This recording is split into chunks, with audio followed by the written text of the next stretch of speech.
Hello all. അപ്പം നമ്മൾ ഇന്ന് എഞ്ചിനീയറിംഗ് അസിസ്റ്റൻറ്റ് അല്ലെങ്കിൽ ഓവർസിയർ ഗ്രേഡ് 1 ഇലക്ട്രോണിക്സിൻ്റെ ക്വസ്റ്റ്യൻ പേപ്പറുമായിട്ടാണ് വന്നിട്ടുള്ളത്. അപ്പോൾ PSC എക്സാം ഒക്കെ കഴിഞ്ഞു. നമുക്ക് ക്വസ്റ്റ്യൻ പേപ്പർ ഡിസ്കഷനാണ്. പ്രൊവിഷണൽ ആൻസർ കീ വെച്ചിട്ട് നമുക്കൊന്ന് ഡിസ്കസ് ചെയ്യാം. ഒന്ന് രണ്ട് മിസ്റ്റേക്സ് ഒക്കെ കാണുന്നുണ്ട്, അത് ഞാൻ പറഞ്ഞുതരാം കേട്ടോ. അപ്പോൾ നിങ്ങളൊന്ന് ചലഞ്ച് ചെയ്താൽ മതി ക്വസ്റ്റ്യൻ ആൻസർ തെറ്റാണെന്ന് പറഞ്ഞിട്ട് കേട്ടോ. അപ്പോൾ അടുത്ത ചോദ്യത്തിലേക്ക് കിടക്കാണ്. എൻ്റെ പേര് ഷിജു. ആദ്യത്തെ ചോദ്യത്തിലേക്ക് കിടക്കാം. Which among the following semiconductor materials exhibit highest breakdown voltage in a PN junction diode for similar doping levels? Similar doping level ആണെങ്കിൽ ഏതാണ് ഏറ്റവും കൂടുതൽ ബ്രേക്ക്ഡൗൺ വോൾട്ടേജ് കാണിക്കുക എന്നാണ് ചോദിക്കുന്നത്. ഗാലിയം ആർസനൈഡും ഗാലിയം നൈട്രൈഡും ആണ് സിലിക്കണേക്കാളും ജെർമേനിയത്തിനേക്കാളും കൂടുതൽ ബ്രേക്ക് ഡൗൺ വോൾട്ടേജ് കാണിക്കുക. സിലിക്കൺ നമുക്കറിയാം 1.1 ഇലക്ട്രോൺ വോൾട്ട് ആണെന്നും ജെർമേനിയത്തിന് 0.7 ഇലക്ട്രോൺ വോൾട്ട് ആണെന്നും അറിയാം. ഗാലിയം ആർസനൈഡിലും ഗാലിയം നൈട്രൈഡിനാണ് കൂടുതൽ ബ്രേക്ക് ഡൗൺ വോൾട്ടേജ് ഉള്ളത്. ഓക്കെ, അപ്പോൾ ഗാലിയം നൈട്രൈഡ് ആണ് കറക്റ്റ് ആയിട്ടുള്ള ആൻസർ. അത് കറക്റ്റ് ആയിട്ടുള്ള ആൻസർ തന്നെയാണ് തന്നിട്ടുള്ളത്. അടുത്ത ചോദ്യം. The dynamic resistance of a forward biased PN diode increases with. ഒന്ന് ഓപ്ഷൻസ് വായിച്ചു നോക്കാം. Increasing forward bias voltage. Forward bias voltage കൂടുന്തോറും ഡൈനാമിക് റെസിസ്റ്റൻസ് കൂടാൻ സാധ്യതയുണ്ടോ? കാരണം റെസിസ്റ്റൻസ് എന്ന് പറഞ്ഞാൽ എന്താ? ഡൈനാമിക് റെസിസ്റ്റൻസ് എന്ന് പറയുന്നത് RD എന്ന് പറയുന്ന ഡൈനാമിക് റെസിസ്റ്റൻസ് എന്ന് പറയുന്നത് എന്താണ്?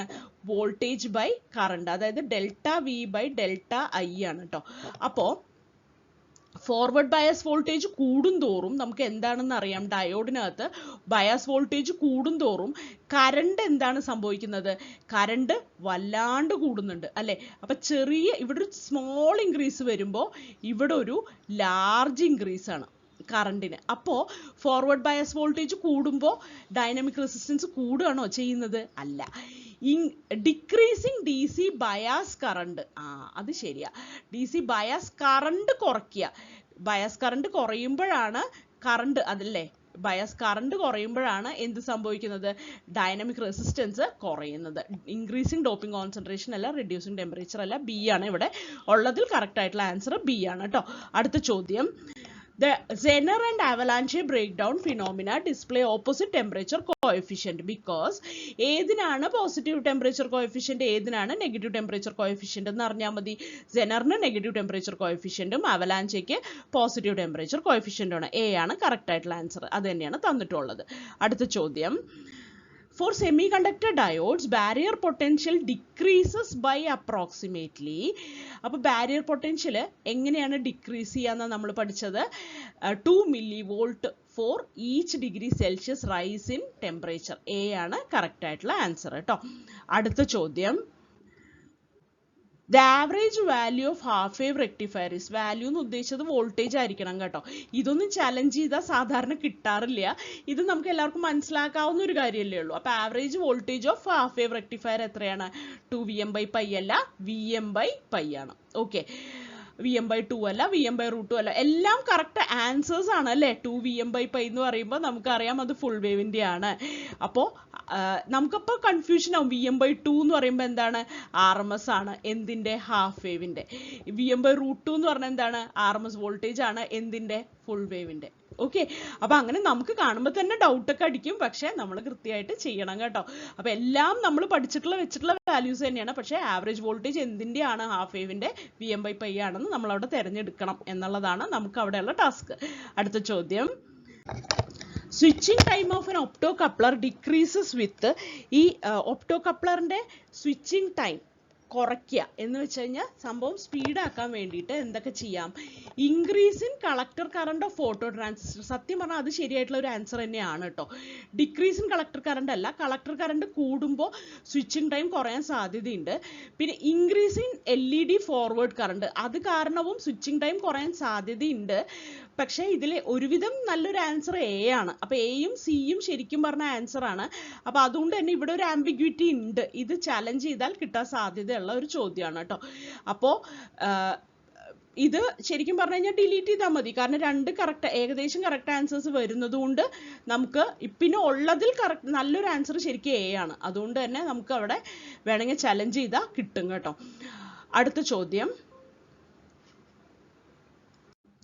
Which parameter in solar cell ensures maximum number of photons of light energy reach the PN junction?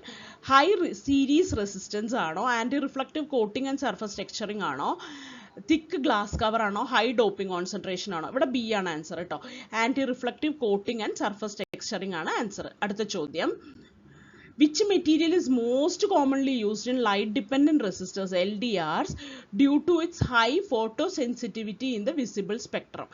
അപ്പോൾ high photosensitivity കാരണം LDRൽ ഉപയോഗിക്കുന്ന മോസ്റ്റ് കോമൺലി ഉപയോഗിക്കുന്ന ഇത് ഏതാണ്, മെറ്റീരിയൽ ഏതാണെന്നാണ് ചോദിച്ചിട്ടുള്ളത്. ഇവിടെ സിലിക്കണും ജെർമേനിയവും നമ്മൾക്ക് അറിയാം, അത് ഫോട്ടോ ട്രാൻസിസ്റ്റേഴ്സിലൊന്നും ഉപയോഗിക്കാറില്ല. ഗാലിയം ആർസനൈഡ് ഉപയോഗിക്കും, പക്ഷേ അവിടെയും ഹൈ ഫ്രീക്വൻസി ആപ്ലിക്കേഷൻസിനാണ് ഗാലിയം ആർസനൈഡ് ഉപയോഗിക്കുന്നത്. കാഡ്മിയം സൾഫൈഡ് ആണ് ഹൈ ഫോട്ടോ സെൻസിറ്റിവിറ്റി കാരണം നമ്മൾ കോമൺലി ഉപയോഗിക്കുന്നത്. ഓക്കെ, കാഡ്മിയം സൾഫൈഡ് ആണ് ഇവിടെ കൃത്യമായിട്ടുള്ള ഉത്തരം. അടുത്ത ചോദ്യം, poor voltage regulation in voltage doublers can be improved with. Voltage doubler ഉപയോഗിക്കുമ്പോൾ poor voltage regulation ഉണ്ടാവുന്നത് എങ്ങനെ ഇംപ്രൂവ് ചെയ്യാമെന്നാണ്.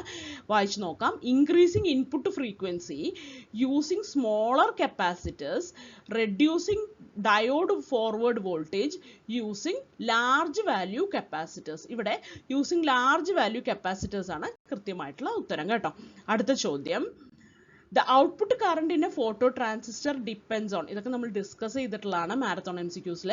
ടെമ്പറേച്ചർ അല്ല, റിവേഴ്സ് സാച്ചുറേഷൻ കറണ്ട് അല്ല, ലൈറ്റ് ഇന്റൻസിറ്റിനെയാണ് output current of photo transistor depend ചെയ്യുന്നത്. അടുത്ത ചോദ്യം, in a transistor amplifier circuit negative feedback dash amplifier bandwidth. ബാൻഡ്വിഡ്ത്തിനെ എന്ത് ചെയ്യും? നെഗറ്റീവ് ഫീഡ്ബാക്ക് വരുമ്പോൾ ബാൻഡ്വിഡ്ത്തിനെ കൂട്ടും കേട്ടോ. ഡിക്രീസസ് അല്ല, അത് ഗെയിനൊക്കെയാണ് ഡിക്രീസ് ചെയ്യുക. ഇൻക്രീസസ് ആണ് കൃത്യമായിട്ടുള്ള ഉത്തരം. നാരോ അല്ല, നോ ചേഞ്ചും അല്ല. ഓക്കെ, ബാൻഡ്വിഡ്ത്ത് കൂടുകയാണ് ചെയ്യുക നെഗറ്റീവ് ഫീഡ്ബാക്ക് വരുമ്പോൾ. അടുത്ത ചോദ്യം, okay, fixed biasing circuit RB equal to 330 kilo ohm, RC equal to 15.5 kilo ohm, VCC equal to 12 volt, IC equal to 3 milliampere. Determine VCE. Okay, അപ്പം നമുക്കൊരു BJTയുടെ fixed bias circuit വരച്ച് നോക്കാം. Fixed bias സർക്യൂട്ടിൽ എന്തൊക്കെയുണ്ട്? ഒരു RC ഉണ്ട്, ഒരു RB ഉണ്ട്. ഓക്കെ, അപ്പോൾ RBയുടെ ഇവിടെ ഒരു ഇൻപുട്ട് വോൾട്ടേജും കൊടുത്തിട്ടുണ്ട് കേട്ടോ.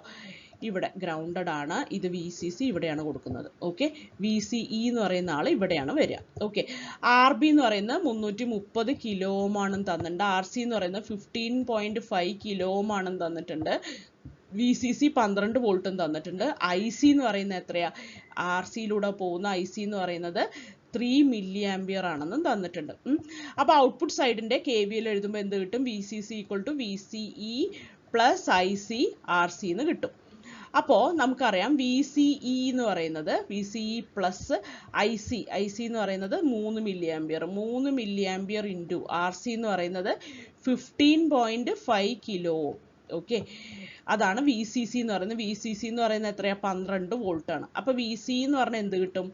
12 വോൾട്ട് മൈനസ് 3 × 15 ചെയ്താൽ തന്നെ നമുക്ക് 45 കിട്ടാൻ പോകുന്നു കേട്ടോ. അപ്പോൾ 12 മൈനസ് 45 വോൾട്ട്, അതായത് 15.5 ചെയ്ത് കഴിഞ്ഞാൽ നമുക്ക് എന്ത് കിട്ടും? 46.5 കിട്ടും. അപ്പോൾ എന്താ ഇവിടെ വരാൻ പോകുന്നത്? 12 മൈനസ് 46.5 വോൾട്ട്. VCE ഒരു നെഗറ്റീവ് ആയിട്ടുള്ള സംഭവമാണ് വരാൻ പോകുന്നത്. ഓക്കെ, പക്ഷേ നമുക്ക് ഇവിടെ തന്നിട്ടുള്ള ആൻസേഴ്സ് 7.5, 11.3, 8 വോൾട്ട്, 10.1 വോൾട്ട് എന്നൊക്കെയാണ്. അപ്പോൾ ഇതൊന്നും കൃത്യമായിട്ടുള്ള ആൻസർ ആവില്ല. ഓക്കെ, ഇവിടെ ആൻസർ A എന്ന് തന്നിട്ടുണ്ട്. ആൻസർ A വരണമെങ്കിൽ RC എന്ന് പറയുന്നത് 1.5 കിലോ ഓം ആണെങ്കിൽ 7.5 വരും. എങ്ങനെ? നമുക്ക് നോക്കാം. VCC അതായത് 12 വോൾട്ട് എന്ന് പറയുന്നത് VCE പ്ലസ് IC എന്ന് പറയുന്ന 3 milli ampere into 1.5 kilo ohm. അപ്പോൾ എന്ത് വന്നു? VCE എന്ന് പറയുന്നത് എന്ത് കിട്ടി? 12 മൈനസ് 3 ഇൻറ്റു 1.5 എന്ന് പറയുമ്പോൾ 4.5 മില്ലിയും കിലോയും കൂടെ ആകുമ്പോൾ 10⁻³ 10⁻³ കൂടെ ക്യാൻസൽ ചെയ്യും. അപ്പോൾ 3 × 1.5 4.5 വരും. 12 - 4.5 7.5 വരും. ഓക്കെ, അപ്പോൾ 1.5 കിലോ ആയിരുന്നെങ്കിൽ കുഴപ്പമില്ലായിരുന്നു, പക്ഷേ ഇത് തെറ്റാണ്. അപ്പോൾ ഇത് നമുക്ക് ചാലഞ്ച് ചെയ്യാം. Okay, challenge this question because the answer is wrong. The answer given is wrong. അടുത്ത ചോദ്യം നമുക്ക് നോക്കാം. In a transistor configuration, how beta of a transistor is related to alpha. Beta equal to alpha by alpha plus 1 ആണോ? അല്ല, alpha by alpha plus 1 വന്നു കഴിഞ്ഞാൽ beta less than 1 ആവില്ലേ? ഇല്ല, alpha ആണ് less than 1, beta greater than 1 ആവണം. അപ്പോൾ beta equal to alpha by 1 minus beta, 1 minus alpha. ഇത് correct ആയിട്ടുള്ള ആൻസർ ആണ്. Okay, alpha equal to beta by 1 minus beta, alpha equal to beta by beta minus 1, ഇതൊന്നും ശരിയല്ല. B ആണ് correct ആയിട്ടുള്ള answer. Okay, അടുത്ത ചോദ്യത്തിലേക്ക് കടക്കാം. In an RC coupled amplifier has a voltage gain of 100 in frequency range of 500 to 20 kilohertz. Calculate the gain in dB. അപ്പോൾ ഈ frequency range ഒക്കെ തന്നിട്ടുള്ള ഒന്നും നോക്കണ്ട, വോൾട്ടേജ് ഗെയിൻ 100 തന്നിട്ടുണ്ട്, ഗെയിൻ ഇൻ dB കണ്ടുപിടിക്കണം. ഇത്രയാണ് നമ്മൾ മനസ്സിലാക്കേണ്ട കാര്യം. വോൾട്ടേജ് ഗെയിൻ ആണ് തന്നിട്ടുള്ളത്. വോൾട്ടേജ് ഗെയിൻ ആയതുകൊണ്ട് തന്നെ നമ്മൾ എന്താണ് എടുക്കുക? 20 log 100 എന്നാണ് നമ്മൾ എടുക്കേണ്ടത് gain in dB. Okay, gain in dBക്ക് 20 log 100 എടുക്കുക. 100 to the base 10 ആണ് കേട്ടോ. അപ്പോൾ log 100 to the base 10 എന്ന് പറയുമ്പോൾ എന്താണ്? 2 ആണ്. 2 പൂജ്യം അല്ലേ ഉള്ളത്, അപ്പോൾ 2 ആണ്. അപ്പോൾ 20 × 2 എന്ന് പറയുന്നത് 40 ആണ്. അപ്പോൾ 40 ആണ് ആൻസർ. ഇപ്പോൾ വോൾട്ടേജ് ഗെയിൻ ആയതുകൊണ്ട് ഇങ്ങനെ, പവർ ഗെയിൻ ആയിരുന്നെങ്കിൽ നമ്മൾ എങ്ങനെ എടുത്താനേ? പവർ ഗെയിനകത്ത് 10 log 100 എന്ന് എടുത്താൽ മതിയാവും കേട്ടോ, ടു ദ ബേസ് 10 തന്നെ. ഓക്കെ, പവർ ഗെയിൻ ആണെങ്കിൽ അങ്ങനെ എടുത്താൽ മതി. വോൾട്ടേജ് ഗെയിൻ, കറണ്ട് ഗെയിനൊക്കെ 20 log എടുക്കണം. അടുത്ത ചോദ്യം, field effect transistor FET is A dash device. FET എന്താണ്? വോൾട്ടേജ് കൺട്രോൾ ആണോ, കറണ്ട് കൺട്രോൾ ആണോ, വോൾട്ടേജ് ആൻഡ് കറണ്ട് കൺട്രോൾ ആണോ? ഇതെല്ലാവരും ചെയ്തിട്ടുണ്ടാവുമെന്ന് വിശ്വസിക്കുന്നു. വോൾട്ടേജ് കൺട്രോൾ ഡിവൈസ് ആണ്. അടുത്ത ചോദ്യം, which of the following oscillator provides high accuracy of oscillation? ഇതും എല്ലാവരും ചെയ്തിട്ടുണ്ടാവുമെന്ന് വിശ്വസിക്കുന്നു. ക്രിസ്റ്റൽ കണ്ട വേറെ ഒന്നും നോക്കണ്ട കേട്ടോ. വെയിൻ ബ്രിഡ്ജ്, കോൾപിറ്റ്സ്, ഹാർട്ട്ലി ഒന്നും അല്ല, ക്രിസ്റ്റലാണ് ഏറ്റവും ഹൈ അക്യുറസി ഉണ്ടാവുക. കാരണം ക്രിസ്റ്റലിൽ നല്ല ഹൈ അക്യുറേറ്റ് ആയിട്ടുള്ള ഹൈ ഫ്രീക്വൻസി തരാൻ പറ്റും. അടുത്ത ചോദ്യം, change in gate to source voltage of FET is 1 volt and change in drain current is 1.5 milliampere. Determine magnitude of transconductance. Transconductance ന്റെ equation എന്താ വരിക? Transconductance is equal to, നമുക്കറിയാം, current by voltage ആണ് അല്ലേ? current എന്താണ്? change in current, change in drain current. അപ്പോൾ delta ID divided by delta VGS ആണ് trans conductance എന്ന് പറയുന്നത്. എന്ന് വെച്ചാൽ 1.5 milliampere by 1 volt എന്ന് വെച്ചാൽ 1.5 milli Siemens എന്നാണ് നമുക്ക് വരാൻ പോകുന്നത് കേട്ടോ. A ആണ് കറക്റ്റ് ആയിട്ടുള്ള ആൻസർ. അടുത്ത ചോദ്യം, MOSFETs have an important property that they can be used as. MOSFET എന്തൊക്കെയായിട്ട് ഉപയോഗിക്കാം? റെസിസ്റ്റർ ആയിട്ട് ഉപയോഗിക്കാൻ പറ്റുമോ? പറ്റും. ഓമിക് ആയിട്ടുള്ള റീജിയനിൽ റെസിസ്റ്റർ ആയിട്ട് ഉപയോഗിക്കാമല്ലോ. കപ്പാസിറ്റർ ആയിട്ട് ഉപയോഗിക്കാൻ പറ്റുമോ? മോസ് ക്യാപ്പ് എന്ന് നമ്മൾ പഠിച്ചിട്ടില്ലേ? പറ്റും. ആംപ്ലിഫയർ ആയിട്ട് ഉപയോഗിക്കാൻ പറ്റുമോ? MOSFET ആംപ്ലിഫയർ പഠിച്ചിട്ടുണ്ട്, അതും പറ്റും. പിന്നെ അപ്പം എന്തൊക്കെയായിട്ട് ഉപയോഗിക്കാം? ഓൾ ഓഫ് ദി അബവ് ആണ് ശരി. ഓക്കെ, അപ്പോൾ D ആണ് കറക്റ്റ് ആയിട്ടുള്ള ആൻസർ. അടുത്ത ചോദ്യം, when emitter terminal of UJT is open, resistance of the base terminal is. അപ്പോൾ emitter terminal ഓപ്പൺ ആവുമ്പോൾ നമ്മുടെ BJTയുടെ ബേസ് ടെർമിനലിന്റെ റെസിസ്റ്റൻസ് എന്താണെന്നാണ് ചോദിക്കുന്നത്. അതായത് നമുക്കറിയാം ഇത് ഫുൾ ഒരു N ടൈപ്പ് മെറ്റീരിയൽ ആണ്. ഇവിടെ ഒരു കുഞ്ഞ് P ടൈപ്പ് വരും. ഇതാണ് എമിറ്റർ എന്ന് പറയുന്നത്. ഇവിടെ ബേസ് 1 ഉണ്ട്, ബേസ് 2 ഉണ്ട്. അപ്പോൾ ഇത് ഓപ്പൺ ആണെങ്കിൽ, എമിറ്റർ സൈഡ് ഇവിടെ ഓപ്പൺ ആണെങ്കിൽ എന്താണ് സംഭവിക്കുക? ഇവിടെ ബേസ് ടു ബേസ് ഇന്റർബേസ് റെസിസ്റ്റൻസ് മാത്രമേ ഉണ്ടാവുള്ളൂ അല്ലേ? അപ്പോൾ അതെന്തായിരിക്കും? ഇവിടെ N എന്ന് പറയുന്നത് വളരെ ലൈറ്റ്ലി ഡോപ്ഡ് ആയിട്ടുള്ള ആളാണ്. ലൈറ്റ് ഡോപ്പിങ്ങേ അവിടെ ഉള്ളൂ എന്ന് പറഞ്ഞു കഴിഞ്ഞാൽ അതിൻ്റെ അർത്ഥം എന്താണ്? ഹെവി ഡോപ്പിംഗ് ആണ് ഉള്ളതെന്ന് പറഞ്ഞാൽ അതിൻ്റെ അർത്ഥം എന്താ? നല്ലോണം കണ്ടക്ടിവിറ്റി ഉണ്ട്, അതായത് റെസിസ്റ്റൻസ് കുറവാണ്. അപ്പോൾ ലൈറ്റ് ആയിട്ട് ഡോപ്പ് ചെയ്തിട്ടുള്ളൂ എന്ന് പറഞ്ഞാൽ എന്താണ്? കണ്ടക്ടിവിറ്റി അവിടെ കുറവാണ്, അതായത് ഫ്രീ ഇലക്ട്രോൺസ് കുറവാണ് അല്ലേ? ഫ്രീ ആയിട്ടുള്ള ആളുകൾ കുറവാണ്. അപ്പോൾ കണ്ടക്ടിവിറ്റി കുറഞ്ഞു, അപ്പോൾ റെസിസ്റ്റൻസ് കൂടി. ഓക്കെ, അപ്പോൾ വെരി ഹൈ റെസിസ്റ്റൻസ് ആണ് കൃത്യമായിട്ടുള്ള ഉത്തരം. B ആണ് കറക്റ്റ് ആയിട്ടുള്ള ആൻസർ കേട്ടോ. അടുത്ത ചോദ്യം, VI arrow of UJT, the region between peak and valley point is. Peak and valley point നെ എന്താ പറയുക നമ്മൾ? പീക്കിലേക്ക് വന്നു, പീക്കിൽ നിന്ന് വന്നിട്ട് ഇതാണ് പീക്ക് കേട്ടോ. പീക്കിലേക്ക് വന്ന് വാലിയിലേക്ക് വന്നു. അപ്പോൾ ഈ ഭാഗത്തിന് നമ്മൾ എന്താ പറയുക? നെഗറ്റീവ് റെസിസ്റ്റൻസ് എന്നല്ലേ? കാരണം നമുക്ക് മുകളിലേക്ക് പോകണതാണ് പോസിറ്റീവ് റെസിസ്റ്റൻസ്, അപ്പോൾ താഴേക്ക് വരുന്ന നെഗറ്റീവ് റെസിസ്റ്റൻസ് അല്ലേ? ഓക്കെ, അപ്പോൾ സാച്ചുറേഷൻ റീജിയൻ അല്ല, കട്ട് ഓഫ് റീജിയൻ അല്ല, നെഗറ്റീവ് റെസിസ്റ്റൻസ് റീജിയൻ എന്നാണ് നമ്മൾ അതിനെ പറയുക. ഓക്കെ, അടുത്ത ചോദ്യത്തിലേക്ക് കടക്കാം. അടുത്തത്, slew rate limits op amps performance at. Slew rate എന്ന് പറഞ്ഞാൽ എന്താണ്? Rate of dV/dt. ഓക്കെ, അതിനെയാണ് മാക്സിമം ഇതിനെയാണ് ഈ സ്ലൂ റേറ്റ് എന്ന് പറയുന്നത്. അതായത് നമ്മൾ ഇൻപുട്ട് കൊടുക്കുന്ന അനുസരിച്ചിട്ട് ഔട്ട്പുട്ടിനെ ഫോളോ ചെയ്യാൻ പറ്റുന്നുണ്ടോ എന്നുള്ളതാണ് നമ്മൾ സ്ലൂ റേറ്റിൽ നോക്കുക. അപ്പോൾ ഫ്രീക്വൻസി കൂടുന്തോറും എന്താണ് സംഭവിക്കുക? ഫ്രീക്വൻസി കൂടുന്തോറും സ്ലൂ റേറ്റ് ആണ് ഇവിടെ നമ്മുടെ പെർഫോമൻസിനെ ലിമിറ്റ് ചെയ്യുക. ഓക്കെ, അപ്പോൾ ഹൈ ഫ്രീക്വൻസിയിലാണ് slew rate limits op amps performance at high ഫ്രീക്വൻസിയാണ്. അടുത്ത ചോദ്യം, Schmitt trigger circuit using op amp is mainly used for Schmitt triggerനെ നമ്മൾ എന്താ പറയുക? Schmitt triggerനെ നമ്മൾ സ്ക്വയറിംഗ് സർക്യൂട്ട് എന്നാ പറയുക. സ്ക്വയറിംഗ് സർക്യൂട്ട് എന്ന് പറഞ്ഞാൽ എന്താ? എന്ത് ഇൻപുട്ട് കൊടുത്താലും, എന്ത് ഇറഗുലർ വേവ് ഫോം ഇൻപുട്ട് കൊടുത്താലും ഇങ്ങനെ ഒരു സാധനം വരും. റെക്ടാങ്കുലർ പൾസോ അല്ലെങ്കിൽ സ്ക്വയർ പൾസോ ആയിട്ട് വരും. അതായത് സീറോസ് ആൻഡ് വൺസ് ആയിട്ട് നമുക്ക് കിട്ടും. അപ്പോൾ ആംപ്ലിഫൈങ് അനലോഗ് സിഗ്നൽസിനാണ് ഉപയോഗിക്കുക? അല്ല, കൺവേർട്ടിങ് അനലോഗ് ടു ഡിജിറ്റൽ, അങ്ങനെ പറയാം. അനലോഗിനെ ഡിജിറ്റൽ ആക്കി മാറ്റുമെന്ന് നമുക്ക് പറയാം. ഓക്കെ, അപ്പോൾ ബി ആണ് ഇവിടെ കൃത്യമായിട്ടുള്ള ഉത്തരം. ഫ്രീക്വൻസി മൾട്ടിപ്ലിക്കേഷനും അല്ല, ഫേസ് ഷിഫ്റ്റിംഗും അല്ല. അടുത്ത ചോദ്യം, in functional block diagram of 555 timer discharge transistor is. Discharge transistor അവിടെ എന്താണ്? നമ്മൾ ആലോചിച്ച് നോക്കിയാൽ നമുക്ക് മനസ്സിലാവും. ഒരു PNP ഉണ്ട്, NPN ഉണ്ട്. ഡിസ്ചാർജിൻ്റെ അവിടെ വരുന്നത് NPN ആണ്. NPN എപ്പോഴും ഒരു ഭാഗം ഗ്രൗണ്ടിലേക്കാണ് കണക്ട് ചെയ്തിട്ടുണ്ടാവുക അല്ലേ? NPN കണക്റ്റഡ് ടു ഗ്രൗണ്ട് ആണ് ഇവിടെ കൃത്യമായിട്ടുള്ള ഉത്തരം. ഓക്കെ, അടുത്ത ചോദ്യം, in op amp differentiator circuit input element is. Op amp differentiator സർക്യൂട്ടിന്റെ ഇൻപുട്ട് എലമെന്റ് എന്താണെന്നാണ് ചോദിക്കുന്നത്. ഇൻപുട്ട് എലമെന്റ് എന്തായിരിക്കും? അവിടെ ഒരു റെസിസ്റ്ററോ കപ്പാസിറ്ററോ വരാൻ സാധ്യതയുള്ളൂ. നമ്മൾ ഓപ്ഷൻസ് ഒന്ന് നോക്കി ഡയോഡ്, ട്രാൻസിസ്റ്റർ, കപ്പാസിറ്റർ, ഇൻഡക്ടർ. അപ്പോൾ എന്തായാലും കപ്പാസിറ്റർ അല്ലേ? ഓക്കെ, അപ്പോൾ ഡിഫറൻഷിയേറ്റർ എന്ന് പറഞ്ഞാൽ എന്താണ്? ഒരു capacitor followed by a resistor. Okay, അങ്ങനെ എപ്പോഴും ഓർത്ത് വയ്ക്കുക. CR എന്ന് ഓർത്ത് വയ്ക്കുക. അതാണ് ഡിഫറൻഷിയേറ്റർ എന്ന് പറയുന്നത്. അപ്പോൾ ഇവിടെ ഇൻപുട്ട് കൊടുക്കുന്നു, ഇവിടെ നിന്ന് ഔട്ട്പുട്ട് വരുന്നു. ഇതാണ് ഡിഫറൻഷിയേറ്റർ. അപ്പോൾ നേരെ തിരിച്ചുള്ളതാണ് എന്ത്? ഇൻ്റഗ്രേറ്റർ. ഓക്കെ, അങ്ങനെയൊക്കെ ഓർത്ത് വെച്ച് പഠിച്ചു കഴിഞ്ഞാൽ നിങ്ങൾക്കിത് കിട്ടിയിട്ടുണ്ടാവും കപ്പാസിറ്റർ. അടുത്ത ചോദ്യം, LM317 has how many pins? LM317ൽ എത്ര പിന്നുകൾ ഉണ്ടെന്നാണ് ചോദ്യം. LM317ന് 3 പിന്നാണുള്ളത് കേട്ടോ.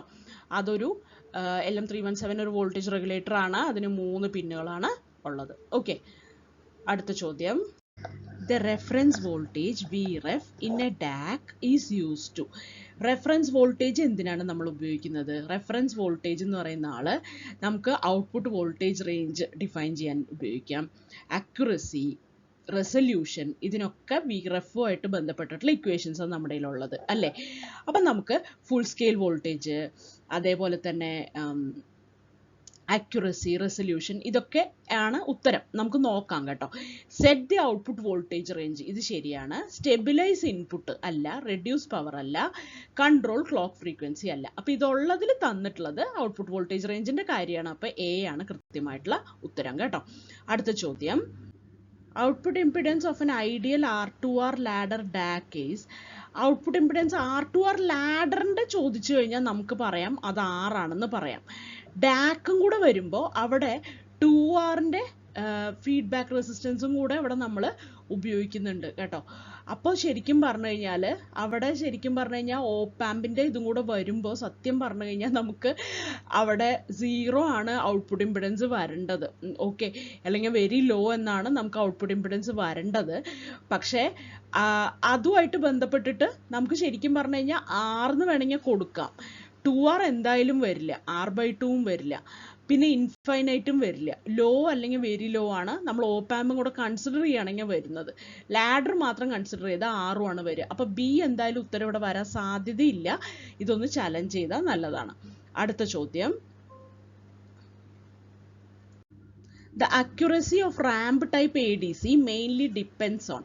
റാംപ് ടൈപ്പ് ADCയുടെ അക്യുറസി ഡിപ്പെൻഡ് ചെയ്യുന്ന എന്തിനാണെന്ന് നോക്കാം. Clock frequency and ramp linearity, comparator gain, input resistance, counter type. ഇവിടെ ക്ലോക്ക് ഫ്രീക്വൻസിന് റാംപ് ലീനിയാരിറ്റിനെയാണ് അക്യുറസി ഡിപ്പെൻഡ് ചെയ്യുക കേട്ടോ. A ആണ് ഉത്തരം. അടുത്ത ചോദ്യം, higher number of bits in n ADC. ADCയിൽ നമ്പർ ഓഫ് ബിറ്റ്സ് കൂടുന്തോറും എന്താ സംഭവിക്കുക? റെസൊല്യൂഷൻ കൂടും, നമുക്കറിയാം അല്ലേ?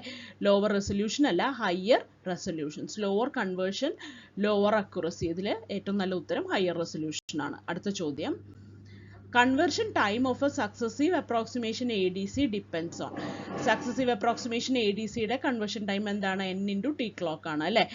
അപ്പോൾ എന്തിനൊക്കെ ഡിപ്പെൻഡ് ചെയ്യും? നമ്പർ ഓഫ് ബിറ്റ്സിനെയും ഡിപ്പെൻഡ് ചെയ്യും, ക്ലോക്ക് ഫ്രീക്വൻസിനെയും ഡിപ്പെൻഡ് ചെയ്യും. ടി എന്ന് പറയുന്ന ടൈം പീരീഡ് ആണ്, അപ്പോൾ 1/t ക്ലോക്ക് എന്ന് പറഞ്ഞാൽ ക്ലോക്ക് ഫ്രീക്വൻസി ആണ് അല്ലേ?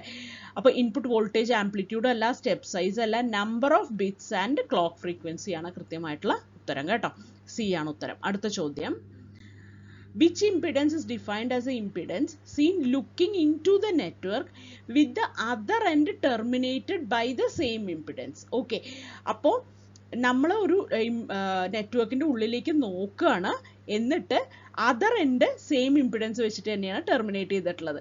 അപ്പോൾ നമുക്ക് പലതും തോന്നും, ഇൻപുട്ട് ഇമ്പിഡൻസ് ആണോ, ഇത് ക്യാരക്ടറിസ്റ്റിക് ഇമ്പിഡൻസ് ആണോ എന്നൊക്കെ തോന്നും. പക്ഷേ ഇതിൻ്റെ ഉത്തരം ഐറ്ററേറ്റീവ് ഇമ്പിഡൻസ് ആണ് കേട്ടോ. ക്യാരക്ടറിസ്റ്റിക് ഇമ്പിഡൻസ് എന്താണ്? ആ ട്രാൻസ്മിഷൻ ലൈനിൻ്റെ ഇമ്പിഡൻസിനെയാണ് ഈ ക്യാരക്ടറിസ്റ്റിക് ഇമ്പിഡൻസ് എന്ന് പറയുന്നത്. ഇൻപുട്ട് ഇമ്പിഡൻസ് എന്ന് പറയുന്നത് എന്താണ്? ഇൻപുട്ടിലുള്ള ഇമ്പിഡൻസ്. അത് ആ സമയത്ത് അതർ എൻഡ് ടെർമിനേറ്റഡ് ആണോ, സെയിം ഇമ്പിഡൻസ് വെച്ച് ടെർമിനേറ്റഡ് ആണോ എന്നൊന്നും നമ്മൾ നോക്കേണ്ട കാര്യമില്ല. ഔട്ട്പുട്ട് ഇമ്പിഡൻസ് എന്ന് പറഞ്ഞാൽ എന്താണ്? ഔട്ട്പുട്ടിൽ നോക്കുന്ന ഇമ്പിഡൻസ് ആണ്. ഓക്കെ, അപ്പോൾ ഇവിടെ ഐറ്ററേറ്റീവ് ഇമ്പിഡൻസ് ആണ് കൃത്യമായിട്ടുള്ള ഉത്തരം കേട്ടോ. അടുത്ത ചോദ്യം, for symmetrical T network characteristic impedances. Symmetrical T നെറ്റ്വർക്കിന്റെ ക്യാരക്ടറിസ്റ്റിക് ഇമ്പിഡൻസ് എന്ന് പറഞ്ഞാൽ എന്തായിരിക്കും? Geometric mean of open and short circuit impedance ആയിരിക്കും കേട്ടോ. അരിത്തമെറ്റിക് മീൻ അല്ല, ജോമെട്രിക് മീൻ ആണ്. സം ഓഫ് ഇമ്പിഡൻസ് അല്ല, ഡിഫറൻസ് ഓഫ് ഇമ്പിഡൻസ് അല്ല. അപ്പോൾ അതായത് ക്യാരക്ടറിസ്റ്റിക് ഇമ്പിഡൻസ് ZO എന്ന് പറയുന്നത് square root of ZOC into ZSC ആയിരിക്കും കേട്ടോ. അതായത് ഓപ്പൺ സർക്യൂട്ട് ഇമ്പിഡൻസിൻ്റെയും ഷോർട്ട് സർക്യൂട്ട് ഇമ്പിഡൻസിൻ്റെയും ജോമെട്രിക് മീൻ ആയിരിക്കും ക്യാരക്ടറിസ്റ്റിക് ഇമ്പിഡൻസ് എന്ന് പറയുന്നത്. അടുത്ത ചോദ്യം, which of the following affects characteristic impedance ZO of a lossless transmission line? Lossless transmission line ആണെങ്കിൽ ഏതൊക്കെയാണ് ക്യാരക്ടറിസ്റ്റിക് ഇമ്പിഡൻസിനെ എഫക്ട് ചെയ്യുന്നത്? നമ്മൾ പഠിച്ചിട്ടുള്ളതാണ്. ഓൺലി R അല്ല, ഓൺലി L ആൻഡ് C. ഇതാണ് കൃത്യമായിട്ടുള്ള ഉത്തരം കേട്ടോ. ആറും ജിയും എഫക്ട് ചെയ്യില്ല എന്ന് നമ്മൾ പഠിച്ചിട്ടുണ്ട്. Conductance G only, frequency only, ഇതൊന്നും അല്ല. അടുത്ത ചോദ്യം, constant resistance equaliser typically results in. Constant resistance equaliser എന്ന് പറഞ്ഞാൽ എന്താണ്? ഒരേ ഫ്രീക്വൻസി റേഞ്ചിൽ കോൺസ്റ്റന്റ് റെസിസ്റ്റൻസ് ആയിരിക്കും അല്ലേ? വേരിയബിൾ ഇൻപുട്ട് ഇമ്പിഡൻസ് ആണോ? വേരിയബിൾ ആയിരിക്കില്ല, കോൺസ്റ്റന്റ് ആയിരിക്കും. Constant input impedance over frequency range. Okay, variable power loss അല്ല, നോ ഫ്രീക്വൻസി ഷേപ്പിംഗും അല്ല. ഓക്കെ, അടുത്ത ചോദ്യത്തിലേക്ക് കടക്കാം. Which parameter is critical for designing attenuator resistor values in T and pi networks? Voltage swing ആണോ? അല്ല. ഫ്രീക്വൻസി ഓഫ് ഓപ്പറേഷൻ ആണോ? അല്ല. Characteristic impedance and attenuation level, ഇതാണ് കൃത്യമായിട്ടുള്ള ഉത്തരം കേട്ടോ. ടിയും പൈ നെറ്റ്വർക്സിലും അറ്റുനേറ്ററിൻ്റെ റെസിസ്റ്റർ വാല്യൂസ് നമുക്ക് വേണ്ടേ? റെസിസ്റ്ററിൻ്റെ വാല്യൂസ് കിട്ടാൻ വേണ്ടിയിട്ട് അതിൻ്റെ ഡിസൈനിങ്ങിന് വേണ്ടി ഉപയോഗിക്കുന്ന ഏതൊക്കെയാണ്? ക്യാരക്ടറിസ്റ്റിക് ഇംപീഡൻസും അറ്റുനേഷൻ ലെവലും ആണ് നമുക്ക് അറിയേണ്ടത് കേട്ടോ. സി ആണ് ഉത്തരം. അടുത്ത ചോദ്യം, what is a benefit of pi pad attenuator over T pad attenuator? It uses fewer components ആണോ? അല്ല. പൈ പാഡും ടി പാഡും രണ്ടാണെങ്കിലും ഒരേ 3 കോമ്പണൻസ് തന്നെയാണ് ഉള്ളത് അല്ലേ? Better impedance matching at high frequency, അത് പൈ പാഡിൻ്റെ ഒരു അഡ്വാൻറ്റേജ് ആണ് കേട്ടോ. അപ്പോൾ ഹൈ ഫ്രീക്വൻസീസിൽ പൈ പാഡിന് കുറച്ചും കൂടെ ഇമ്പിഡൻസ് മാച്ചിങ് ബെറ്റർ ആണ്. സിംപ്ലർ ഡിസൈൻ, ആക്ച്വലി അതും ഒരു ഇതാണ് കേട്ടോ, ബെനിഫിറ്റ് ആണ്. Higher power amplification. അപ്പോൾ ബി ആണ് എന്തായാലും ഉത്തരം കേട്ടോ. അടുത്ത ചോദ്യം, a filter designed to eliminate frequencies in specific range while allowing others to pass. എന്ന് വെച്ചാൽ ഒരു ഫിൽറ്റർ ഉണ്ടെന്ന് വിചാരിക്കുക, ബാക്കി എല്ലാ ഫ്രീക്വൻസീസിനെയും പാസ് ചെയ്യും, ഒരു ഭാഗം പാസ് ചെയ്യില്ല. അപ്പം ഇതിനെന്താ വിളിക്കുക? ബാൻഡ് സ്റ്റോപ്പ് അല്ലേ? അപ്പോൾ ബാൻഡ് സ്റ്റോപ്പ് ഫിൽറ്റർ എന്നാണ് ഇതിനെ വിളിക്കുക. അടുത്ത ചോദ്യം, standing waves occur on transmission line due to. Standing waves എന്തുകൊണ്ടാണ് ഉണ്ടാവുന്നത്? റിഫ്ലക്ഷൻസ് ഉണ്ടാവുന്നുണ്ട് അല്ലേ? പെർഫെക്റ്റ്ലി മാച്ച്ഡ് ലോഡ് ആണെങ്കിൽ സ്റ്റാൻഡിംഗ് വേവ് ഉണ്ടാവുമോ? ഇല്ല. Reflections caused by load mismatch, അതുകൊണ്ടാണ് സ്റ്റാൻഡിംഗ് വേവ് ഉണ്ടാവുന്നത്. ബി ആണ് ഉത്തരം കേട്ടോ. അടുത്ത ചോദ്യം, if SWR is greater than 1 എന്ന് വെച്ചാൽ എന്താണ്? റിഫ്ലക്ഷൻ ഉണ്ടെന്ന്. It indicates no reflected wave. അല്ല, ഈക്വൽ ടു 1 ആകുമ്പോഴാണ് റിഫ്ലക്റ്റഡ് വേവ് ഇല്ല എന്ന് പറയുന്നത് അല്ലേ?